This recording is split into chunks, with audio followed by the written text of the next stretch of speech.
നിയമസഭാ തെരഞ്ഞെടുപ്പിലെ കനത്ത തോൽവിക്ക് പിന്നാലെ കോഴിക്കോട് കോൺഗ്രസിൽ ഡിസിസി പ്രസിഡന്റ് കെ.സി. അബുവിനെതിരെ പടയൊരുക്കം.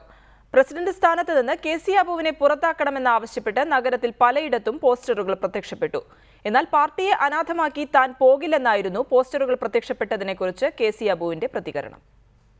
തുടർച്ചയായി മൂന്നാമത്തെ നിയമസഭാ തെരഞ്ഞെടുപ്പിലും കോഴിക്കോട് ജില്ലയിൽ നിന്നും ഒരു കോൺഗ്രസ് സ്ഥാനാർത്ഥി പോലും വിജയിക്കാത്ത സാഹചര്യത്തിലാണ് ഡിസിസി പ്രസിഡന്റ് കെ.സി. അബുവിനെതിരായ നീക്കം. സേവ് കോൺഗ്രസ് ഫോറത്തിന്റെ പേരിൽ പ്രത്യക്ഷപ്പെട്ട പോസ്റ്ററുകളിൽ ബേപ്പൂരിലും കുന്നമംഗലത്തും കോൺഗ്രസിനെ ഒറ്റിക്കൊടുത്ത കെ.സി. അബുവിനെ പുറത്താക്കണമെന്ന് ആവശ്യപ്പെടുന്നു.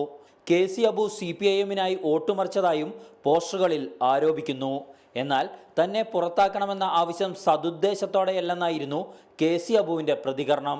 ഇപ്പോൾ കേന്ദ്രത്തിലും കേരളത്തിലും ഭരണമില്ലാത്തൊരവസ്ഥ.